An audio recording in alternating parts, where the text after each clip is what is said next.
You are listening to the One Day at a Time podcast. On this podcast, my guests share their stories of alcoholism, addiction, and how they recovered so that you can too. My hope is that you find the inspiration and resources you need to let go of what's holding you back so that you can transform into the person you were always meant to be. Ready? Here we go. Hey friend, welcome to the podcast. Please excuse the snoring. That's my bulldog, Teddy, and I just don't have the heart to wake him up. But I do have a special guest for you today, Paul Churchill from the mega popular Recovery Elevator. It has more than 10 million downloads. He's also an author, and since I spoke to him last, he is a new husband and father. We had a wide-ranging conversation, including pushing past fear, new challenges in long-term sobriety, and how the recovery landscape has changed over the years. So without further delay, please enjoy this episode and let me know what you think. Well, Paul, thank you so much for joining me today. Arlena, thanks for having me. It's good to be here. How are you doing? Doing awesome. I'm so excited to talk to you because we were just chatting that it's been a good 5 years since we traded interviews back in the day. Do you want to talk a little bit about who you are and your podcast and stuff? Sure thing, Arlena. Yeah. And before we hit record, we both, gave each other updates. You've been doing some awesome things, and I'm excited to have you on my podcast later today in the same day. It's just like the day of Paul and Arlena hanging out and chatting with each other, but it's going to be good. Yeah. So it's good to be here. My name is Paul Churchill, 42 years old. I live in beautiful Bozeman, Montana for most of the year. And kind of a newer project is I now spend about 3 to 4 months in Costa Rica, AKA when it's frigid and freezing cold in Montana. But I do love the winters here as well. Some changes since we have last chatted is I am now a father. On June 1st of this year, I had my first baby boy. That was awesome, and a total ass kicking as well. That has not stopped. My sidekick, my sober sidekick, Ben, he's a standard poodle. He's now 12, almost 12 years old, but he is still with me. And I'm married. That happened a couple of years ago. As I mentioned, a new property in Costa Rica. I think I wrote a book since I last was on your podcast. Our private community, Cafe RE, is now a nonprofit. Those are fun external things, right? And I think with sobriety, anything is possible.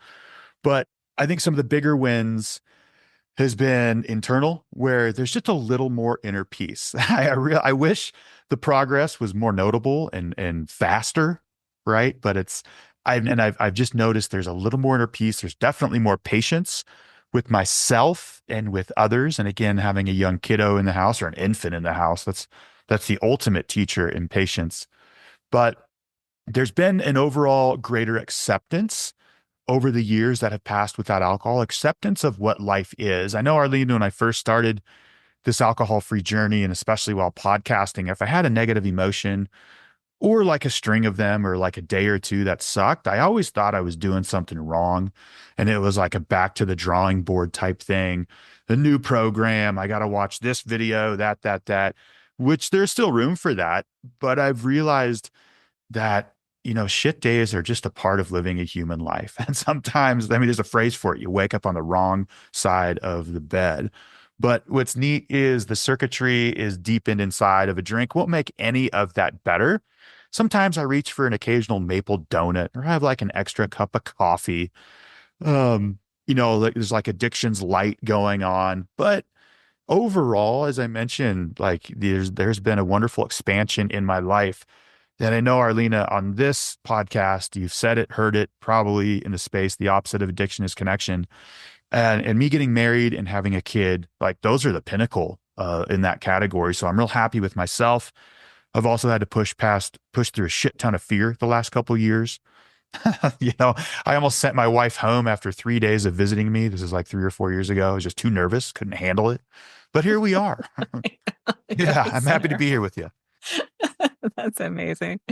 Yeah, those fears are. I'd be really interested to sort of dig into. I think people think, once you get sober, then suddenly you're free of a lot of pain or fears or stuff, and that's not actually the case. They say that when you get sober, you feel better, but you feel fear better, you feel pain better, you feel joy better. It's like you're more connected to your actual all your feelings. So It's but I can't imagine what it would be like to have to wrestle with feelings while distracting or destructing with alcohol. So, Yeah, without a doubt. Well said. I've heard it once that it's not a drinking problem, it's a sobriety problem. And like yeah. living life without numbing agents, without tranquilizers is a challenging. Our biological circuitry kept us alive when there were saber-toothed tigers and things like that. It worked really well. But like with a mean email or like a hater on Instagram, it's hard. Like it doesn't quite match up. And I think our Western world, I'm a fan of it. I love it. I choose to see the good in things, but also I think there's a lot of unnecessary competition in roles. Like, what's the male supposed to do in a house these days? Just so much has changed. And absolutely, fear is a normal part of a human life. But I Yeah. know not just myself, but fear has been exacerbated in the last several decades. And I think chronic pain and inflammation is also tied to fear, just like a baseline state of fear. So, I used to use alcohol to medicate with that, and it worked really well. And then I also tried the psychotropic route. This would be antidepressants, anti-anxiety medications. And then now, I think the breath is is like the most magical tool ever. Have not perfected it, but I try to do breath work almost every morning. And fortunately, like the circuitry in the mind, if I'm feeling squirrely, the thing that shows up is like, let's go find a calm repose and start breathing. That's it. It's not like, yo, where's the nearest liquor store? King Cobra awaits. Oh my, So there's progress. There's progress of the circuitry within. There are tools within that can help me get through this. But I'll be honest with you, Arlena. I'd say 90% of my anxiety has gone away without Wow. alcohol, but there are some days where I'm like, wow, this is intense, but I just wait for it to pass. I think time is one of the ultimate healers. So whatever emotional front will come, I know it will go. And sometimes I just got to wait it out, which sucks, but hey, it's way better than have a hangover the next day. Yeah. It's so interesting that you say that, there is that saying that time heals all wounds. And I've sort of, listen, who doesn't love to be contrarian every once in a while? Right. But I would argue that the time does not heal all wounds because the pain waits, but it kind of just depends. Like if we're talking about an emotion that arises, time will heal that. That'll pass. But haven't you found that um, and I know you're somebody that actually does the work, which I really respect, right? So as you do the work, you're accessing pain that has been waiting. Is that a fair assessment? Yeah, I think I track with you there. And you're right. Time is not the healer of all pain. I think there is a quote, I think it's Jung, the 19th century Swiss psychiatrist Carl Jung, who said, what you resist persists. Like, time will keep going until you face your fears, and turn that gaze inward or face what's been holding you back. So, yeah, I track with that for sure.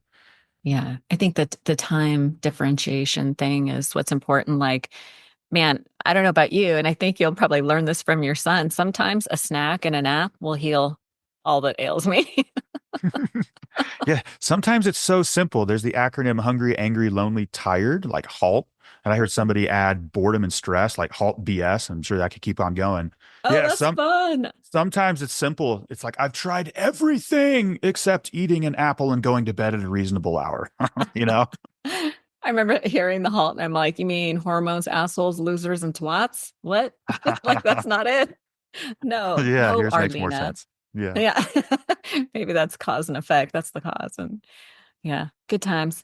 Let's talk a little bit about how we kind of got here because it's been so long since I heard your story. I'm not even sure I remember it, but and I do like to play a little game. Um, just a few questions to sort of front load the episode with some resources. But when you first got sober, were there any books that really helped you? Yeah, hey, this is a great question. And I quit drinking on September 7, 2014. And here we are. I just hit 10 years this last September. Whoa, Congratulations. yeah, thank Wow. you. That was X-rated, as they say. something like that, yeah. And the recovery landscape looked so much different back then, Yeah. Arlena. Even at a bar, it was like, oh, duels or bust, and I would have rather busted. And back then it was like AA or bust. And I still love AA. I went to, a bit, I still go to meetings. I love AA. Great option. But there Yeah. has never been more options for recovery than Yeah. there are today. So, there was a book on January 1st, 2010 with a crushing hangover. After hundreds of promises, I'm never drinking again. I made it to a Barnes and Noble in Northgate, Seattle, a mall, and I pulled a book called Beyond the Influence by Catherine Ketchum off the shelf. And I remember Owl City was playing on a repeat. That band, I loved Owl City. It's not a bad thing, but I just remember the songs that were playing, and I was ready. I was ready at the time. And I remember I was reading the book, and I think it was inside of a magazine. So, of course, people couldn't see the cover of a book Oh, that I was reading. you were hiding it? First, I think, or I was tucked in a corner upstairs in the bookstore where nobody could see me, dripping sweat, withdrawals, and reading a Seems book. legit. Yeah, yeah, yeah, yeah. But what I recognize, like when you're ready, it really doesn't matter what book, podcast, or program you're going to, like something's going Yeah. to stick. Because I think when you're ready, you're focusing on the similarities and not the differences. That voice inside the unconscious that comes up with so many reasons of why you can drink. It's going to be different this time, moderation. Like that voice just had its ass colossally kicked for the past decade or whatever. So the voice was like softened enough where I was like, all Mhm. right, this has got to stop. Um, and that book was fantastic. It was Beyond the Influence by Catherine Ketchum. And I went on a 2.5 year sobriety roll, just mostly off that. I highlighted it. I took notes. I even emailed the author, yada, yada. It was awesome. Wow. Science, how to. But again, like I was ready. And what happened after 2.5 years, Arlena? Um, I was what you'd call a dry drunk. Of course, I didn't know what that word meant. If you were Mhm. to call me an alcoholic, it'd be like, whoa, pump the brakes. I wasn't quite ready to go there, even though, the last decade of my Easy. life, yeah, I was blacking out 7 nights a week, drinking in the morning, like by all definitions, full blown. So what my strategy then was just to not drink. And it worked really well at first because how wonderful the body physically responds when you remove alcohol. It's like, whoa, I don't feel like absolute dog garbage every day of the week. And then mentally, the healing is not long to follow.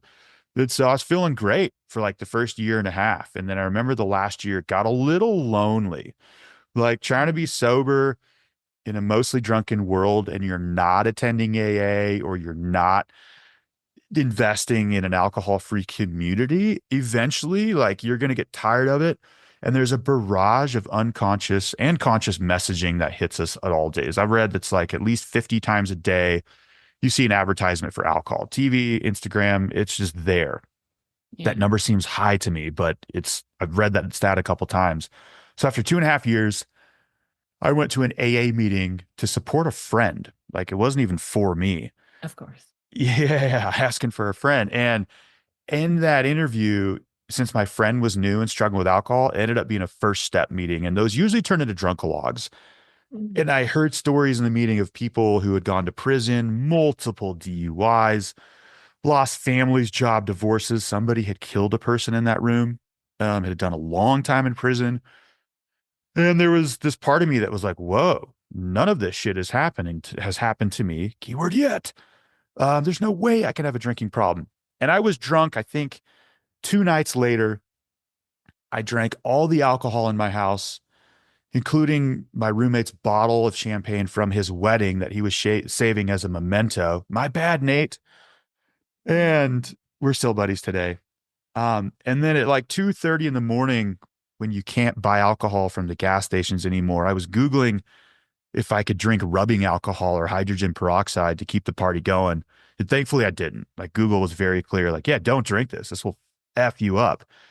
And the next day I woke up, I was like, holy shit, what happened? Like I was on the right path. Like, oh, what the hell happened? I thought I was going to get right back into it, Arlena, but it was a couple years of drinking, relapsing day one. And then 2014 got fairly grim.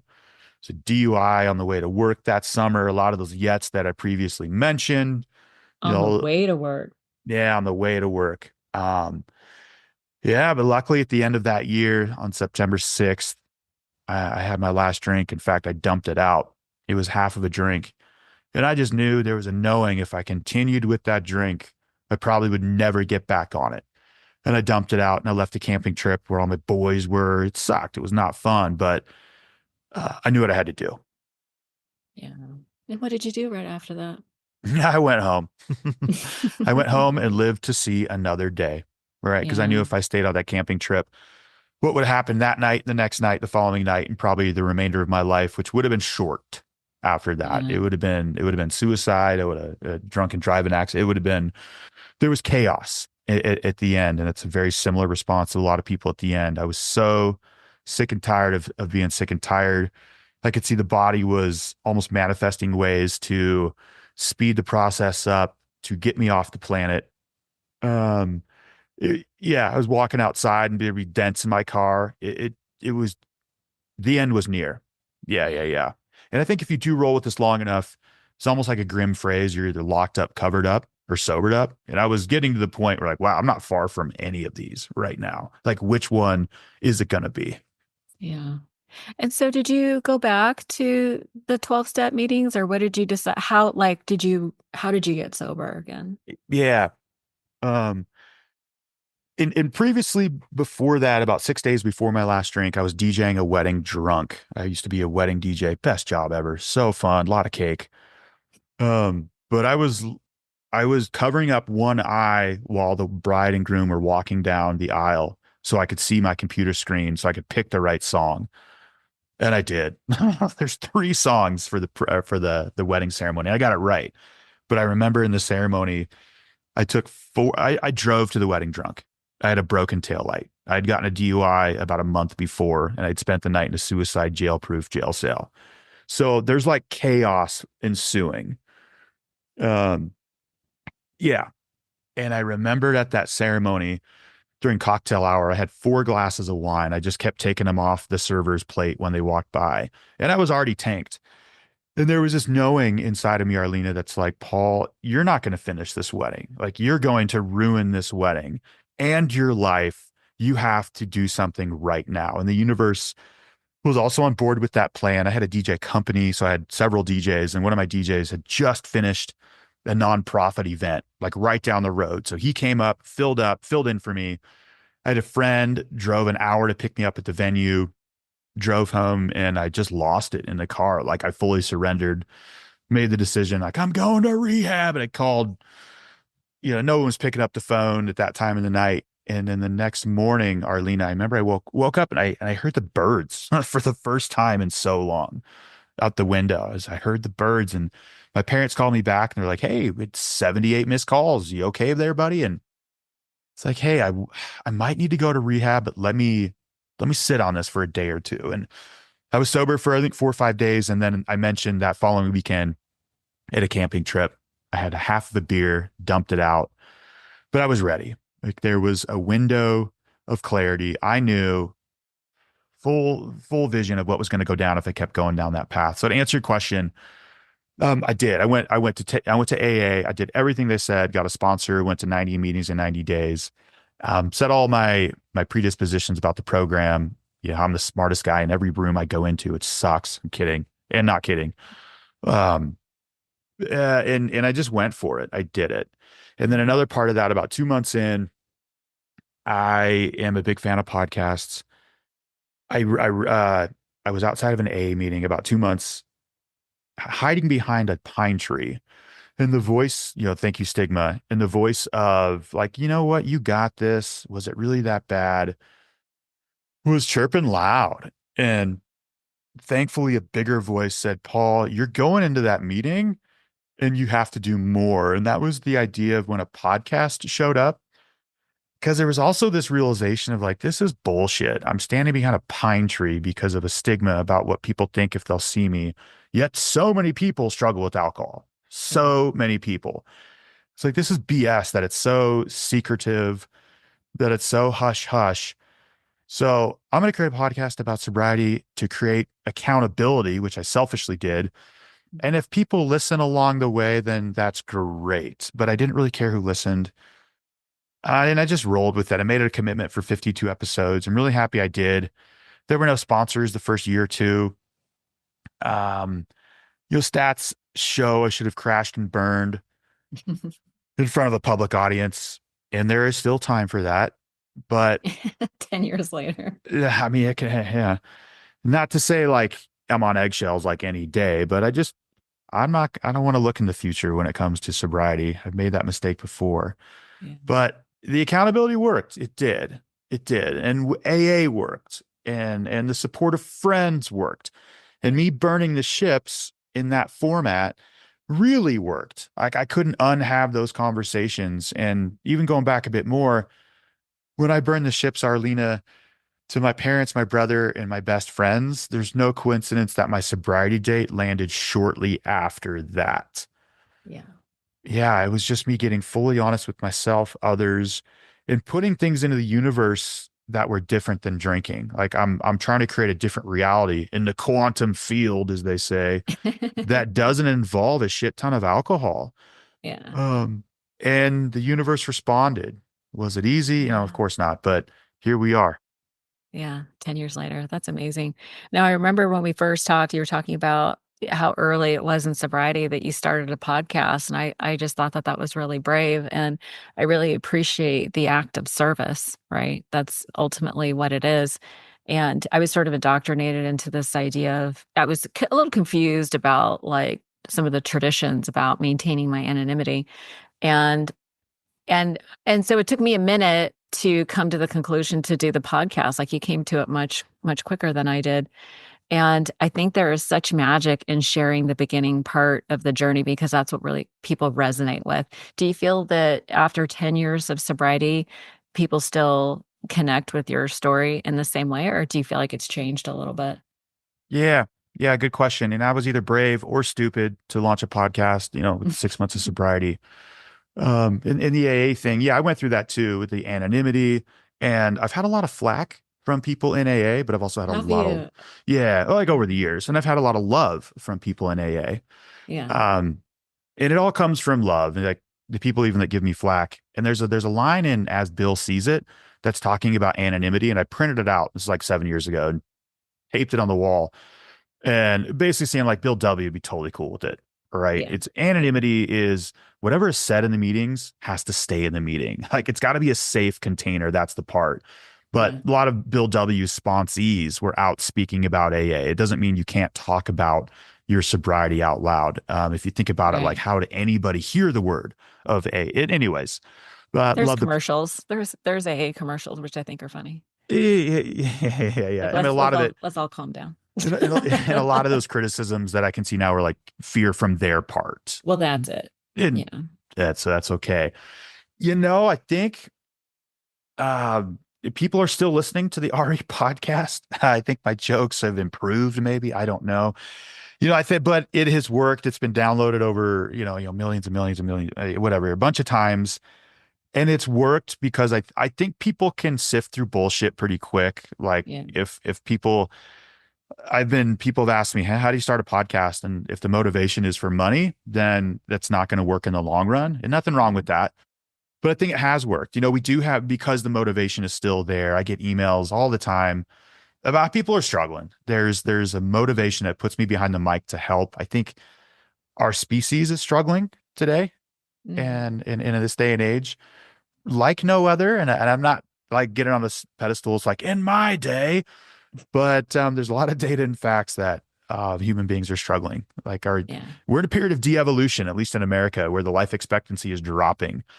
Addictions are going up, autoimmune disorders, cancers, inflammations, anxiety, depression. Like this stuff is skyrocketing, and it's not separate from addiction. None of it is separate.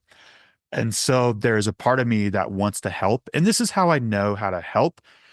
I think the universe, some call it God, has given me a voice and a way to articulate words that land with people. We have seen peaks and valleys with downloads, and some days I'm cool and some days I'm not. Like sometimes I have no idea how to crack Instagram. What am I me too. doing here? I just want to Me give up either. on it. I hate Instagram. Yeah, but it's cool. Like when I can zoom out, Arlena, and I'm not caught in my own fears and my own anxieties. I'm like, holy shit, I'm making a living with my voice, helping other people quit drinking. I'm flying to Vietnam in less than 60 days or right around that mark for a sober travel trip to Vietnam. We've done three to Costa Rica. We're going to Peru again for the second time next October. I teach a dry January course. I've taught a sober ukulele course 3 times, and we're doing an alcohol-free songwriting course. We're going to be doing a ukulele course in Costa Rica, or an alcohol-free songwriting course. So like it's neat. I the phrase like you want to pinch yourself again. I still struggle with things, and like I'm in the world of lack at times, but there are also times where I can see the abundance and deepen with the line of if you ask, you will receive. Just ask it. What you seek is seeking you. And up until this moment, Arlena, like I've everything has worked out just fine. Hey, friend, if you're ready to break out of negative patterns and start achieving your biggest goals, I've got something that you don't want to miss. Let me tell you about the Inner Compass program. It's a new course that'll be launching early next year. And honestly, I have never felt this excited about anything that I've ever offered. In my new book, The 12-Step Guide for Skeptics, I wrote a chapter called Recovery Resistance. It speaks to the internal resistance we feel when we know that we should be doing something for our recovery, but we procrastinate on taking action. We distract, delay, and then we blame ourselves for not doing the work. Well, I stumbled on this solution, and it has to do with subconscious competing needs. For instance, you know you should go to the gym, but you end up binging on Netflix. Or you know you need to start meditating, but you doom scroll on social media for hours instead.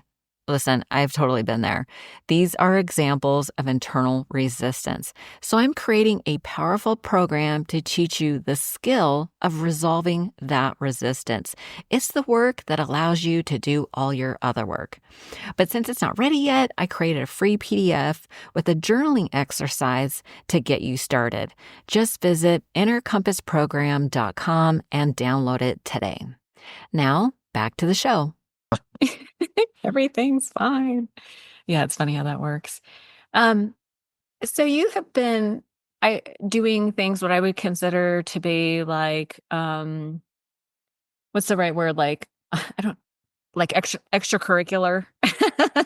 You, I feel like I've never been somebody that only did one path of recovery. Like I'm greedy that way. Like once I got sober, my mind opened up to this whole new world that was available to me, right? And I have always worked with people that are struggling with a variety of different things. I think one of the reasons why addiction is so complicated is because there's so many factors to it. But we also have like tons of tools now that we didn't have like back when we got sober a long time ago, right? So, what are some of the things like I know you do retreats. What other things do you do that are sort of ancillary or can act in conjunction with traditional methods? Gotcha. Gotcha. Yeah, great question. As I mentioned, when in 2014, the recovery landscape was much different. Yeah. And for about 80 plus years before that, if my math is correct, a lot of it took place in church basements with bad coffee and shitty donuts. And I love all that stuff. I still go to church basements, not knocking it at all. But there's so much more going down, and things are even being more legalized. And I think things are also going back to a more natural route. So here, the big hitters here are honesty with the self and honesty with others. And the top of the big hitter is connection. This is community. This is with other human beings. And addiction, which is crazy to think is a modern phenomenon. Dr. Gabor Mate turned me on that idea in the realm of hungry ghosts. I remember reading that addiction, sure, there's like references in the Bible and it's gone down forever. But the way we see it today is a total modern phenomenon. Like 400 years ago, people didn't struggle with addictions like we do today. There's so many reasons for that. But it comes down to our lack of connection to our fellow human being. Like we don't know where our food comes from. Most of us can't even see the stars at night due to light pollution. A lot of us don't touch planet Earth with the soles of our feet, covered in rubber the whole time. So that list of like the disconnecting forces goes on and on and on. And I think earlier you said the word extracurriculars. I'm not too sure if you're hinting at psychedelics, but I try to remain open if there's new data and science. And I've been open in my own podcast, Recovery Elevator, about my use of ayahuasca, and I've done it more than once. And here's a neat thing with ayahuasca and other psychedelics is the last time I did ayahuasca was years ago. And I was worried about going into that. I'm like, oh my gosh, am I going to develop an addiction to something else? That has not been the case. My experiences have mirrored other experiences and what researchers are doing with these things. And they're very powerful technologies that aren't new. Pharmaceutical companies like Pfizer didn't create the molecule DMT. This is stuff that is found naturally in nature. And in fact, it's endogenously created in our body. Then breath work. Holy shit, breath work, which can release the chemical DMT in the body, is so powerful. And we do breath work at all of our retreats. And it's people are visited by dead past relatives all the time. Like the amount of healing that takes place with just getting a bunch of people in a group together and breathing and accessing our own lung capacity and oxygenating ourselves. It's wild. But Are you I am, speaking of like a holotropic breath work? yeah, there's so Yeah. many these days, like clarity breath work, I think is the one that we use at our events, but holotropic is another one. Yeah, there's a lot of them. Yeah, it's Mhm. sort of like hyperventilating, sort of. Yeah, yeah, To be oversimplified. for But yeah. sure. Yeah, by the way, I just want to say when I said extracurricular, I hope that didn't come across in like a condescending, demeaning way. I just didn't find the right word. But I feel like our tool set has expanded, and I wasn't necessarily hinting at psychedelics, although I have done a ton of research. And I just want to share a quick story with you. My oldest son, and I'm allowed to tell the story. He was having suicidal depression when he was in high school, and we got him some medication and we got him therapy, and he's been stable ever since. But it was a little over a year ago that he had sort of a depressive episode, for lack of a better word. And so I had been having all these people on the podcast that had been talking about psychedelic assisted therapies. And so I called somebody up that I knew from the podcast and was like, hey, my boy's in trouble. I need you to help me. And so I sent him away and he did a series. He did the heroic dose of psilocybin. So it was 5 grams of psilocybin with a day of rest, another day of 5 grams, a day of rest, and then another 5 grams. So it's the same protocol that they were doing clinical trials with at Johns Hopkins and there were some other clinical trials going on, but that was the protocol that they had been following. And can I tell you, he came home and I was tempted to say he came home a different person, but really what happened, Paul, is he came home himself. Mm. He came home in himself in a way that he had never been, like in alignment with like his thoughts, actions, and beliefs were all in alignment. And he was like at peace. And he has not been on medication ever since. Wow. What a Yeah. cool story. Thanks for Oh, sharing that. In yeah. the high altitude mountaintops outside of Oaxaca, Mexico, the prophecy said that when human beings are out of balance, these medicines, the mushrooms will emerge again. And that was like the 50s, 60s, and 70s, where the white man, whatever, or a gringo traveled down there and kind of brought the Yeah. mushroom back to the From world. Maria. Maria Sabina. Thank you, Maria Sabina. Yeah. Yeah, I mean the history of that is incredible. There's a book, How to Change Your Brain by Michael Pollan. Oh, Um, yeah. yeah, and there's data here, like the brain Hard scans science. Hard science. pre and post. It was illegal for so long to study this shit, which is super effing lame, like conspiracy So theory lame. galore going on right there. Yeah, and I really researched and did a deep dive with that stuff. But I'm still back to the big hitters right now, like connection. I play the ukulele, I play guitar. Um, I have, Creativity. yeah, music, nature, and I would never recommend doing any of those things just solo because there's absolutely a beautiful practice that's gone on for thousands of years called shamanism. And to do it in the right setting, place, and have a guide, it's incredible. If you feel called for Set it, and setting. yeah. But I've also met several people that have kicked major ass in sobriety and they've never touched a psychedelic. Yeah. Yeah. Yeah. So. It's not necessary, but it is a tool. It's contraindicated, for some people. I'm not a doctor. I don't play one on the internet, as do you. These are just different options for different forms of healing. And I think it's important that we stay open. And even, some people that are 12-step oriented, I would argue that, it's important to read the literature because there's actually a pamphlet on medications. Because 30 years ago, people freaked out over Prozac. They said if you were taking Prozac, you weren't sober. Right. And so we've come a long way, but it's like we're almost full circle again with psychedelic assisted therapies where, you know, there's this, you don't take nothing no matter what sort of mentality. But I think if you check your motives and you do it in the set and setting that is indicated, that it can be a powerful tool. Interesting about Prozac. There was an ex-psychiatrist from the University of Harvard who wrote a book called Anatomy of an Epidemic that said, since the introduction of Prozac in 1988, why are there more people on medical disability for depression than there have ever been? And he's going and he makes the point like, hey guys, these aren't doing shit. Yeah, No, crazy. it's like a safety net more than a boost sort of a Yeah. thing. Part of Um, the flack from the 12-step program is they don't know their history. And I'm not saying this to knock Bill W. I have so much respect for the program. Oh my gosh, I Same. absolutely love it. But he did belladonna in 1934, which is a plant-based alkaloid, similar to DMT, which gives you a psychedelic experience. Homeboy has a spiritual experience, sees the light, and then creates the 12 steps of AA. And then go to the 50s when Bill W. is struggling with depression.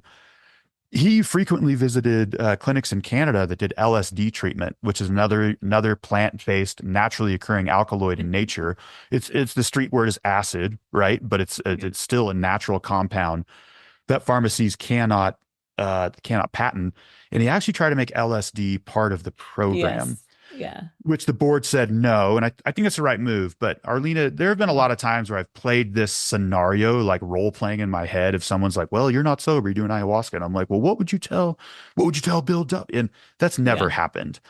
Um, and a lot of people in AA have been very supportive of this just Yeah. because they know how hard it is to quit drinking. Like, why would you, Yeah. if there's a potentially helpful resource, like, Yeah. why would you take it off the table when the founding member of AA also found it helpful? But it's all Exactly. good. Yeah, I'm in a It's really good all spot good. with it. And Yeah. yeah. Same. Yeah. Open to all things in its own time. Um, what do you think? What should we talk about next? Because there's like I'm looking at you and I'm like, wow, Paula like has seen a lot. You've traveled, you've, you know, cobbled all these like I feel like, the new, I don't want to call it new sobriety because it's always, recycled ancient wisdom, right? Like the landscape of sobriety is a little bit different today. Do you still see value in doing the 12 steps or because I know a lot of people get sober through social media type sobriety. There's a lot of like sober Instagram accounts and things like that. And people, I think what's cool is that people are picking up on the different components like connection. They learn prayer and meditation. They learn all these different, and they do it in their own environment. Do you still see value in doing the 12 steps? Yeah, there's a lot of phrases, and one of them is take what you want and leave the rest. There's some stuff I hear it, I'm like, but I also don't want What to. do you cringe at? Uh, Part of it is a bit cultish, but it's also not a bad thing at all, right? If the side effects of your cult are sobriety and choosing peace over being right, then like I'm cool with that. But sometimes, yeah, I'm not a fan when like a sexual offender gets court ordered to AA and they're not there for a drinking problem. But Right. that's just is what it is. Yeah. Um, yeah, and I don't think AA is going anywhere. I attend probably 3 to 4 meetings per month, and I view it as community. I have friends that go there. It's really fun. There's laughter. Like what we're Yeah. all seeking a safe place to be authentic, and we can share whatever we're feeling. Like, dude, that's it. That's Yeah. it. And a lot of other sober places, and there's options online as well. I will share. Um, I had a retreat in 2017, and we had a guest speaker there, and we were in the line for lunch just having a conversation with him. And he's like, you know what? He was 15 years sober at the time. And he's like, you know what? Years 5 to 10, I think were the hardest. And I was there with like year 2. And I just wanted to bitch slap this guy. Be like, are you effing kidding me? Like, what are you talking about, man? What are you talking about? Way to take all the wind out of my sails. And, What and was I, the point of that? like I kept in touch with him. and I spoke with him last year, and yeah, he wrote The Painting and the Piano, which is one of my favorite recovery memoirs. But Really? yeah, and I get it. I understand what he was talking about because the years 5 for 10 for me, I went through a similar experience because it was almost like fine tuning. And I'm not like a well-crafted oil machine right now, still a work in progress. But the first several years away from alcohol were like the foundational shit. It was just like, Mhm. man, just don't drink today. That was it. Yeah. And then years 5 to 10, we're like, all right, man, we got to go back into the world. Not saying it took me 5 years to get there, but it was the fine tuning stuff. It was taking the gaze inward and building awareness. As I mentioned, I got married, and I had my first child, and those are results of doing the fine tuning, like not listening to the voices that someone's wrong. It could be me. Um, and I understand where those were the most challenging years for that gentleman as well, because in the healing process, things arrive when they're supposed to be dealt with. And it's almost a triage with our healing. You're not going to like go to your deepest childhood insecurities your first month of sobriety because physically, like your body's recuperating. It's just, I don't think it's the right time or the body's not ready for it. So, what I found year 5 to 10, it's like, whoa, all right, now we're dealing with this. Now we're dealing with shame. Now we're dealing with being judgmental towards the self and others. All right, that's what's up next. Here we go. As I mentioned, like we're still in the human form, still doing it. But and it wasn't like once I hit 10 years on September 7th, like everything went away. But I understand the thinking with that. Yeah. Yeah. It seems like if given enough time that you're able to assume different responsibilities, right? Like I was able to assume responsibilities of motherhood between 5 and 10, right? So not unlike you. I became a mom, I'd gotten married, and that adds like a whole nother layer of complexity. I remember hearing like a Marianne Williamson cassette tape. She liked to lecture on the Course in Miracles back then. And she was talking about the purpose of marriage. And the purpose of marriage is that two people commit to allowing all their stuff to come up so that it could be processed to resolution. It wasn't unlike, spiritual detox, right? All the stuff from your childhood arises in an intimate relationship and you're safe because, where you're committed to the other person's committed to not leaving, like you're committed to Mm. not leaving. And I found that to be true. And then the other part of, as you go down the sober road, and you're assuming more responsibilities, it does change you and how you relate to the world. We assumed like, more responsibility in our careers, more financial things, financial abundance, or more friends. And it just seems like with more, it added a level of pressure or complexity that brought up different things in me that I just was not able to access because I didn't have access to responsibility. If that makes sense. And so, it's just interesting how, given enough time, we gain all this responsibility, and yeah, it challenges us in different ways, deeper ways. Yeah, I track with that. And I think part of the years 5 to 10, where we're like, all right, we're going to go out in the world and do what we want to do. We're going to go after our goals. I mentioned I purchased a property in Costa Rica, married a kid. And with that, our capacity to hold is much bigger. Our capacity to be responsible and what we're allowed to hold on our shoulders is way bigger. Yeah, because our life was shrinking. Yeah. The first year, it's still like pretty small. Yeah. Yeah. People are a little wary of you at the very beginning. You don't want to get what's that saying? You don't want to get too close to a drowning man. Yeah, it For how sounds about long? right. Just to future pace for you a little bit, when your kids get to the age that you were when you started having issues, like I don't know if you have childhood trauma, but when I did have some, and when my children became the age that I was when I experienced some deep pain as a child, that was a trip too. Like how Wow. you respond is like I learned that overprotective mothers were underprotected daughters. Hmm. Yeah, you So rebound on the other side, out of balance. Yeah. yeah, total helicopter parent. Our kids didn't spend the night at anybody's houses and things like that. Like we were very like super protective of our kids because we Sure. were so vulnerable. Any advice? One day at a time. Be gentle with yourself, as you practice. Listen, you have a practice of self-reflection. So I just know that shit's going to come up. And as it arises, you will just naturally, because you've been doing this work for so long, you will naturally reach for the tools that will help you evolve. And these, moments of pain that arise, those are gifts, right? These are opportunities to heal on that deeper level. Like you will literally see yourself in your Hmm. kids. Wow. Yeah. It's really cool. Yeah, I'm excited for all of it Yeah. and For all of scared. it. Yeah. Yeah, It is scary and because scared without a doubt. the stakes are high. And I think that, that's one of the things about 12 step is that, maybe there's a little, well, there's a lot of fear, maybe a little fear mongering to some extent, but, the stakes are high. No matter how far down the road you go, you're still the same distance from the ditch. Like I can really appreciate that. Like the consequences for us not doing our work are pretty severe, but that's a gift. Like I'm very clear about where my boundaries are. I'm very clear about what I need to do to take care of myself so that I don't stray off the road. It's a gift. Yeah, thanks for sharing. Didn't really think about that in the future. Yeah.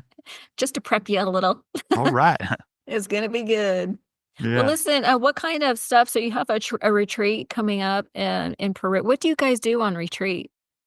Yeah, we're gonna hike the Inca Trail. We are gonna go to Cusco, check out the Sacred Valley. We're gonna learn a lot about the ancient structures, the Inca culture, and cultures before the Incas. So there's definitely a spirituality component to that trip, but really it's all connection. You get a bunch of people who ditch the drink, and that's like the biggest thing we have in common. The connections happen fast. So looking forward to that. Got an alcohol-free songwriting course that's going to start in February, and this can all be found at recoveryelevator.com. Cafe RE was the private community that branched from Recovery Elevator, and that's now a nonprofit, cafe-re.org. Yeah, great platform. We're off of Facebook now, and I'm really happy with where that community is at. So we'll see where all this goes. Harlina, I try not to get attached to an idea because then also happiness will be attached to that. Like we'll only be cool when this amount of X amount of numbers and this. Really, like at the end of the day, you're sober. I haven't had a drink in a while, and like we're doing it. We are. Yeah, that's beautiful. I love that. Well, listen, I am so grateful that we got a chance to hang out and catch up. It sounds like you're doing amazing things, and congratulations on 10 years and your little guy. What's his name? His name's Rio, Rio. Yeah, Rio. yeah. Oh my God. I love that. Boy, I have two boys. Boys are awesome. You're gonna have so much fun. All right. Well, thank you. Looking forward to it. You to it. Yeah, yeah. And we'll probably talk again in a couple hours. Yeah. Yeah. I'll see you on my podcast. Looking forward to it, Arlena. Thanks so much for joining me. You got it. Thank you.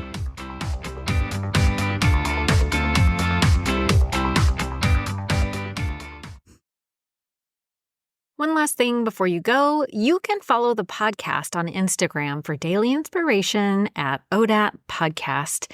And if you'd like to get a biweekly email from me with recommendations to books I'm reading, meditations I love, or other recovery podcasts, just sign up for it at odatchat.com. That's ODAAT chat.com. And if you do, I hope you enjoy it.